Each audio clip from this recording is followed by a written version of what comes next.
వెనుకబడిన కులాల సమాఖ్య బీసీఎఫ్, అదేవిధంగా BC intellectuals forum, DBSA, 42% BC reservation పోరాట సమితి, అదేవిధంగా పీడిఎస్, జార్జిరెడ్డి, సబ్బండ శక్తి, బీసీ జేఏసీ, తెలంగాణ విద్యార్థి నిరుద్యోగ జేఏసీ, అదేవిధంగా వివిధ విద్యార్థి సంఘాల సమక్షంలో ఈ ఉస్మానియా యూనివర్సిటీలో ఈ కార్యక్రమానికి ముఖ్య అతిథులుగా డాక్టర్ చిరంజీవి సార్ మాట్లాడి వెళ్ళిపోయారు. ఈ వేదిక మీద జస్టిస్ చంద్రకుమార్ సారు వేదిక మీద ఉన్నారు. అదేవిధంగా రాముల్ సారు, అదేవిధంగా మన రామ్ షెపర్డ్ సారు బీసీ ఉద్యమాలను భుజాల మీద వేసుకొని నడిపిస్తున్నటువంటి ప్రొఫెసర్లు, మేధావులు ఉన్నారు. మహిళలు కూడా ఏమాత్రం మేము తక్కువ కాదు, మన అస్తిత్వాన్ని, మన ఆత్మగౌరవాన్ని వినిపిస్తామని చెప్పినటువంటి సబ్బండ శక్తి వ్యవస్థాపకురాలు అయినటువంటి దాసోజు లలితక్క లాంటి వాళ్ళు, అదేవిధంగా ఉస్మానియా యూనివర్సిటీ విద్యార్థి నాయకత్వం ఈరోజు ఎస్సీ, ఎస్టీ, బీసీ, మైనార్టీ విద్యార్థి నాయకత్వం మొత్తం కూడా మన పెద్దలు చంద్రకుమార్ సార్ ఉన్నారు సార్, అదేవిధంగా రాముల్ సార్ ఉన్నారు, అదేవిధంగా మన రామ్ షెపర్డ్ సార్ ఉన్నారు. ముఖ్యంగా ఏంటంటే సార్, ఈ సభ ఉద్దేశం ఏంటి అంటే సార్, మాట్లాడటానికి మీరు పెద్దలు ఉన్నారు కాబట్టి కేవలం సభ యొక్క లక్ష్యాలను మాత్రమే నేను వివరిస్తా. ఈ సభ అంటే చాలా మంది ఏమనుకుంటారంటే ఈరోజు కేవలం ఇది ఒక్కరోజు సభ పెట్టి వెళ్ళిపోవడం కాదు, ఇది ఒక చరిత్రను స్మరించుకోవడానికి మాత్రమే కాదు, ఒక కొత్త చరిత్రను సృష్టించడానికి ఈ కార్యక్రమం ఉపయోగపడుతుందని సందర్భంగా తెలియజేస్తున్నాను. ఇది కేవలం జయంతి ఉత్సవం కాదు, మహనీయుల వారసత్వాన్ని, వారి ఆశయాలను భవిష్యత్తు తరాలకు స్ఫూర్తిగా అందించేందుకు మనం తీసుకున్న చైతన్యవంతమైనటువంటి నిర్ణయం అని ఈ సందర్భంగా గుర్తు చేస్తున్నాం. 100% ఉన్నటువంటి మనం హక్కుల్ని అడుక్కుంటున్నాం.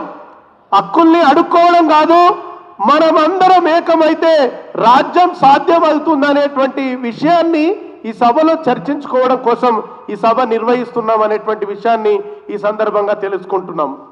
డాక్టర్ బాబాసాహెబ్ అంబేద్కర్ గారు నిర్మించినటువంటి ఆత్మగౌరవ హక్కుల ఉద్యమాన్ని, మహాత్మా జ్యోతిబా ఫులే ప్రారంభించినటువంటి సాంస్కృతిక సామాజిక చైతన్యమైనటువంటి ఉద్యమాన్ని భవిష్యత్తు తరాలకు అందించేందుకు మనందరం చదువుకున్న వాళ్ళుగా లోతైన విషయాల్ని చర్చించేందుకు మేధోమదనంగా ఇట్లాంటి సభ ఉపయోగపడుతుందని ప్రతి హాస్టల్కు తిరిగి ప్రతి ఒక్క విద్యార్థి దగ్గరకు వెళ్ళి ఈ సభను నిర్వహిస్తూ ఉన్నాము అని చెప్పేసి మీరందరూ భాగం కావాలని ఈ సభ ద్వారా తెలియజేయడం జరిగింది.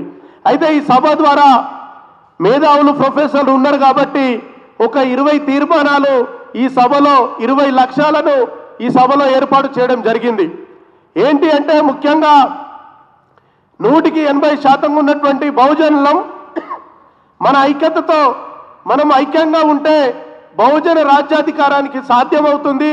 ఆ సాధ్యమయ్యేందుకు మనం అందరం కృషి చేయాలని చెప్పేసి మొదటి తీర్మానంగా ఈ సందర్భంగా గుర్తు చేస్తా ఉన్నాను.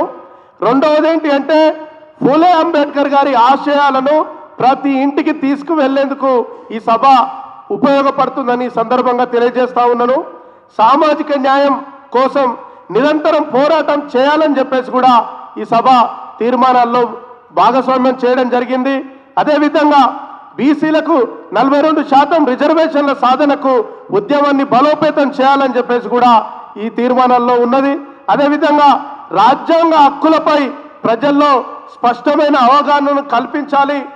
ఎస్సీ, ఎస్టీ, బీసీ, మైనార్టీల ఐక్యతకు బలోపేతం చేయాలి.